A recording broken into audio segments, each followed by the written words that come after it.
Hello everybody and welcome back. It is Jeff again from the Mindcrack server, Season 5. And guess what? I have been pointed out by the... Wait, makes more sense. Many people have pointed out the error in my ways. The first of which person was BTA. Granted, many other people said it afterwards, but it was something I hadn't even thought about. By the way, I brought new water to try to fix this. That didn't work. This should be a water block. Is it that one? There we go. So basically, we were going through and I was doing all this carpet and making it look good and thought this looked fantastic. And then BTA pointed out the fact that when I now hit this switch over here, I'm going to lose all of that internal layer of carpet because of the fact that it is no longer on a block, and I had not taken that into consideration. So I'm going to have to think of a different plan for how I'm going to go about designing this whole setup to make it look good. Now, I think the easiest way I can do is all I really have to do is replace all these ones underneath the pistons with said light blue blocks. And that's something that I can try to do.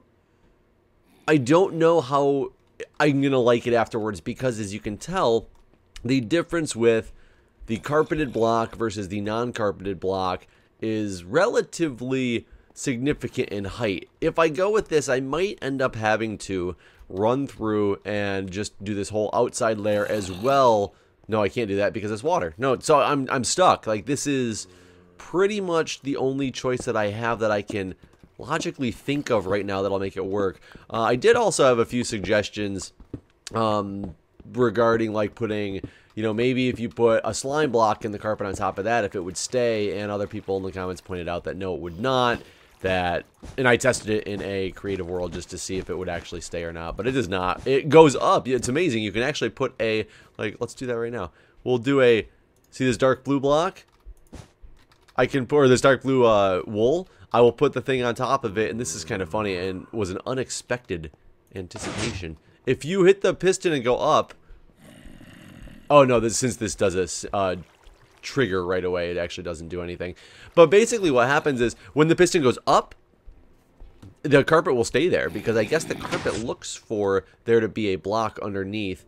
And when it goes up, there always is a block underneath. When it comes back down, however, is when there becomes an air pocket and the carpet will pop right off the block. So I think this is going to be my best bet right now, is to do it like this. And I might even be able to just do these pieces that actually involve pistons like this. And the other side, I can go through and try to actually just put carpets on so that only half of it is uneven, but I don't know if that will look poor because of the fact that it doesn't match up with everything else. So we are going to find out if that's the case. I also have gone through and gotten a bunch of snow from the little snow farm underneath me, and I do have to give some shouts out to Algorithm because he told me that I could basically shift click into these spots by shift clicking and hitting 1. It will put like whatever's in my 1 slot in there, and I didn't understand how that was going to help me too much until I realized that I could basically stand in a pile of snowballs on the ground, have only the number 1 spot open, and just be constantly shift clicking 1 1 1 1, and it whoa, hi buddy, and it basically puts them in there, which was something I was not anticipating happening. But it actually made gathering snow much quicker. It's not perfect, but I mean it's much quicker than it is to not use something like that. So thank you very much for that suggestion. But basically this episode we got a couple things I'm going to try to do. I'm trying to make this whole thing look good, as well as I have something I'm going to look at with the item sorter. So we'll get to that at the end of the episode. But besides that, I need to make this, I'm going to have to get into the machinery and see if I can move that somewhere, because right now I'm going to put that here. No longer a staircase. That's the main problem. It's no longer a staircase, and that I can't put on there. But that'll be fine. So now let's see because these are not part of the actual machinery here. And I can do these to make it match up with everything else and see how I like the looks of that. I mean, I love it over here. It's just when you get over here, it looks... Oh, I was going to say, that was funny. There was something that fell outside. It looks a little off. So maybe you guys can have a suggestion for me on what I can do to try to fix this problem. Right now, this isn't going to work at all because I need to go get more light blue wool. So I'm going to go sleep the night away, and we're going to get light blue wool as well. God, so many things, just run, just run. So, that being said, today, right now, is Thursday. That means I was at the fire station last night, and for those who don't know, I've recently started a, quote-unquote series from the fire station. It's actually a live stream, a Twitch thing, a live streaming thing. So pretty much every Wednesday, I talked about this a couple weeks ago. Every Wednesday, I'm going to attempt to do a live stream from the fire station. Now, people always, people keep asking, like, what are you going to do if you get a call? And it's, well, calls take priority. I have to go deal with the call. And I will be back. Now, I often end up driving the ambulance because there's not as many ambulance drivers in the fire station as there are, like, people who are aides or engine crew or this and that. So a lot of times I get put onto the ambulance, which I don't mind being on there every so often. And my shift officer is really, really, really good at trying to ensure that I'm not stuck there constantly because he knows that, I'm a nurse. I do medical care for a living, and I'm in the fire department because I wanted to, be a firefighter. But he also knows that I'm very willing to help out with where there's a need, and I'm not going to let, an ambulance go understaffed because I was like, no, I want to be on the engine today. So I did for a long time get really screwed on driving because there was absolutely like 0 drivers on my night except for myself. So now we're getting a little bit more settled, so I get to be on the engine a lot more. If I'm on an EMS call, I would expect that I would go on a lot more of those during my Wednesdays at the fire station because, EMS is 90% of the fire service is EMS calls. It truly is, in case you did not know, and EMS being emergency medical services. So I figure if I'm on the ambulance, it's going to be harder because I'm probably going to get called away a lot more. But it's all based on the night. You never actually know what's going to happen. There are so many mobs. You never actually know what's going to happen on, any given night. But I was on the engine last night, and on the engine, typically, do you typically go to fire? No.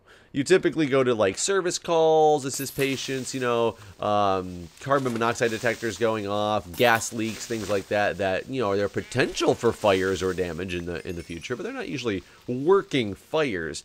So yesterday we went on...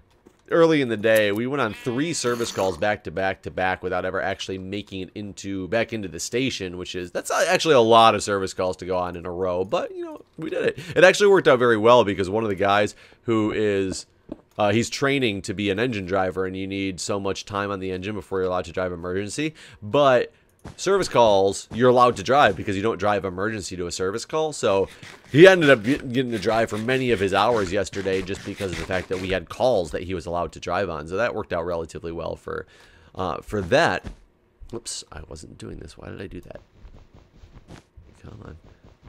So last night I started up my Wednesdays from the fire station live stream, and I don't have a very powerful computer. I was just playing some online euchre again like I did last week. The very first week was last week when I got it actually up and running and functioning properly, and I got it up and running, and I'm not kidding, I think it's 17 or 18 minutes into starting this live stream,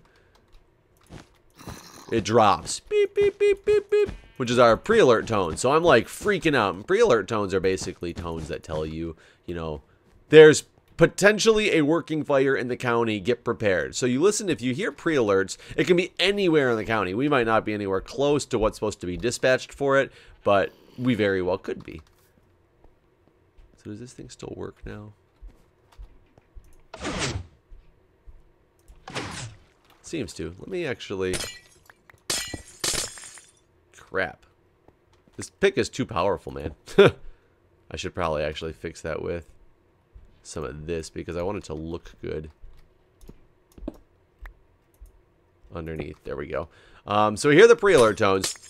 And basically, if you hear pre-alert tones, you get ready to go. Because, yeah, if the engine gets a call, we hurry it up out the door. If the engine gets a fire call, you run like hell. They will leave you behind if you're not fast enough, because you got to get to that fire. You got to get to a place where, especially when it's like when you're first or second due or something like that, you need to make sure you beat those other engines in, because otherwise you're not going to get a good spot. You're not going to get a good line, and you're going to screw up the whole running order because people are going to be frantically switching positions and not prepared for what they get there for.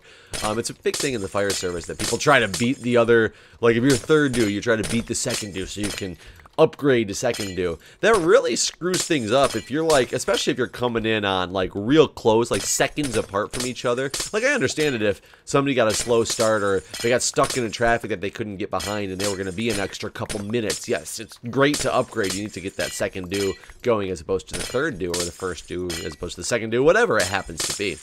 But often people try to like race in there. Oh, I beat the third due by 3 seconds, so now I upgraded to second due.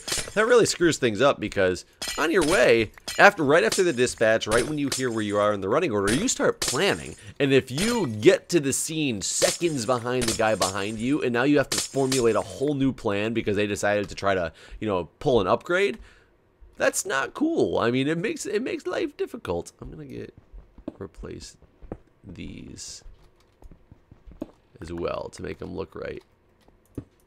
There we go. So either way, you go fast to get when you're going to a fire. You get your move on and you get going. I'm going the wrong way from where the switch is. It's over here. Here we go. Nope. Nope. It's over here. I got myself completely turned around on this thing.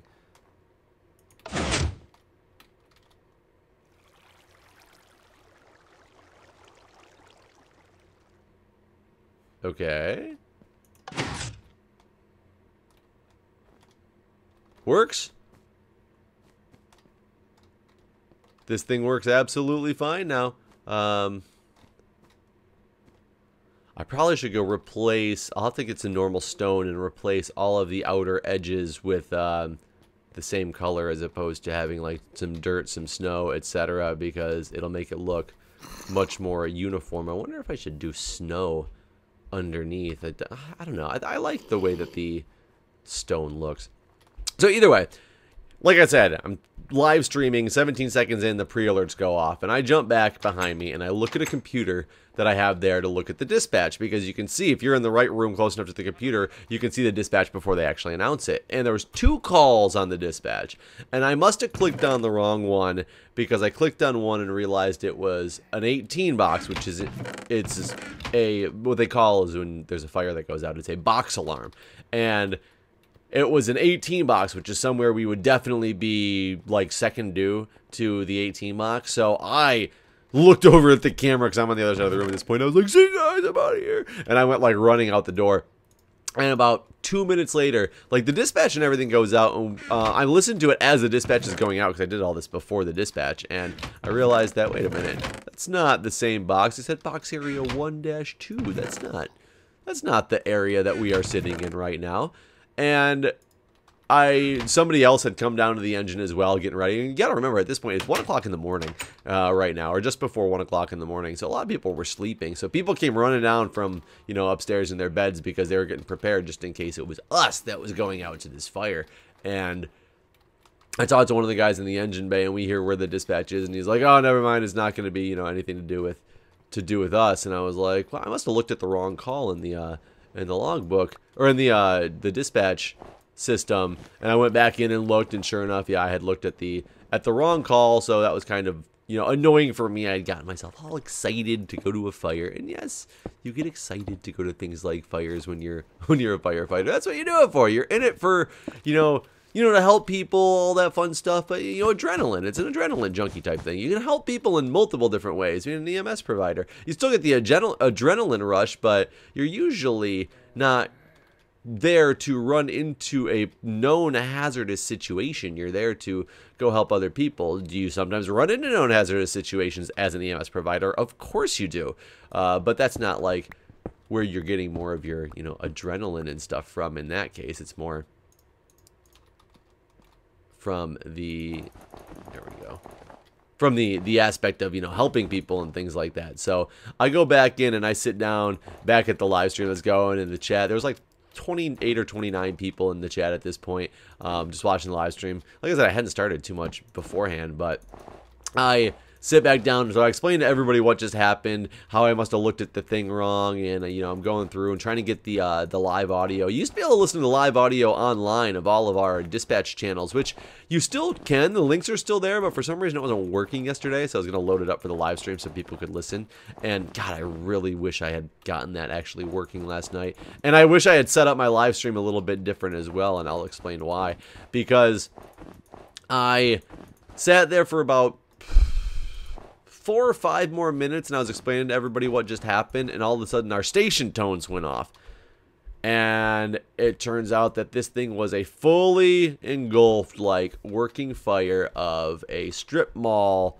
Well, not a strip mall, just a bunch of businesses set up in a strip mall type fashion, down the street in downtown, the downtown area, just outside, you know, shortly outside of our first due area. And we were dispatched on the task force.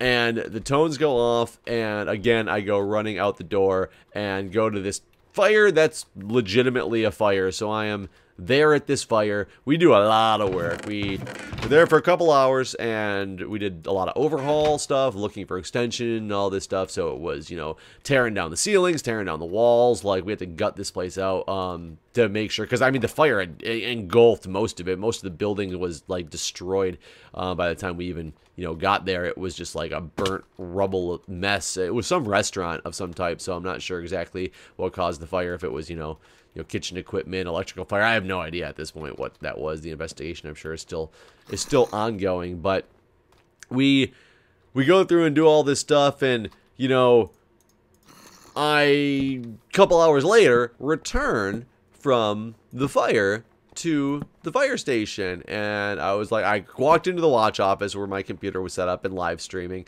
and I didn't know if it was actually going to have shut off already. I assumed that maybe it would shut off because it would just be running on a you know, inactivity, but I guess the live stream considers activity for the screensaver not to go off, because the screensaver, I just looked over and the screensaver was not on. The computer was still like running, and I like walked in my bunker pants and everything, and I was like, hey guys, I'm back, you know, sorry about having to run away. And I was like, I'm gonna get everything cleaned up in the engine bay. We gotta go clean our tools and clean the engine and all this stuff, because it's like now a filthy mess because of what we just, you know, dealt with and endured.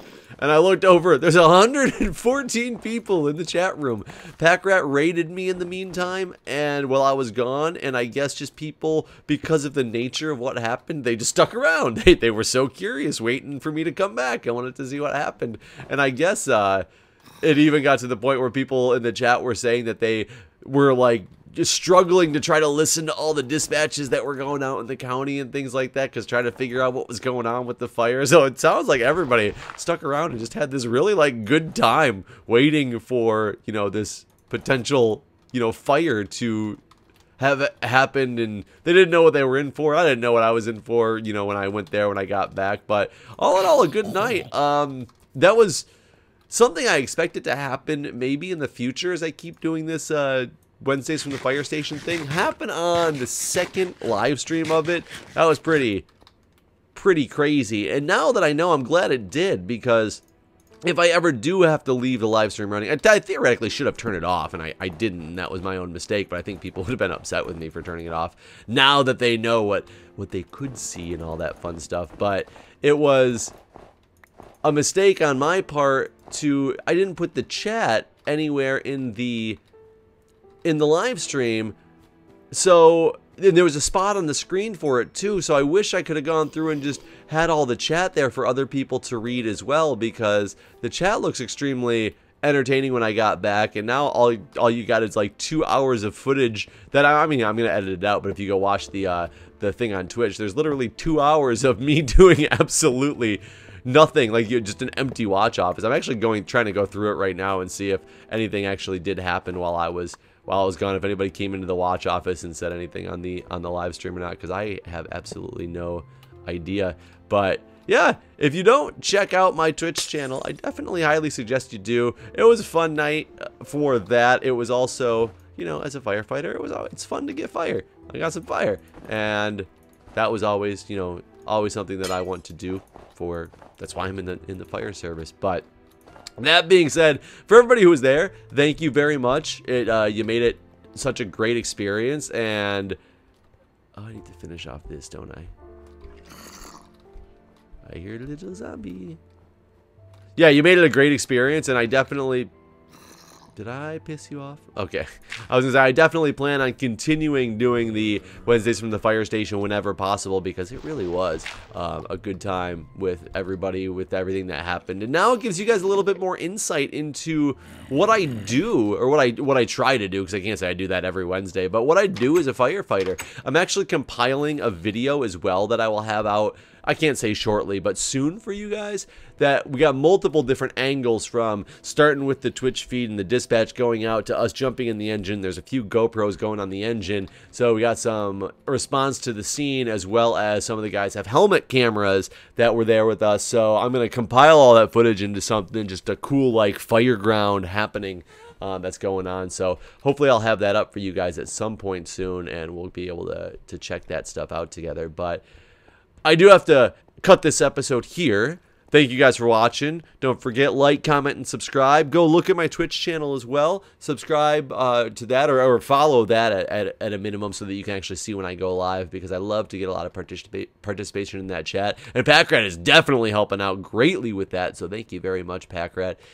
For 2 weeks in a row now, you've done the pack raid on me and sent over a bunch of viewers from your channel to mine, which is definitely helping. I very much appreciate that. But anyways, guys, thanks for watching, and I will see you next time.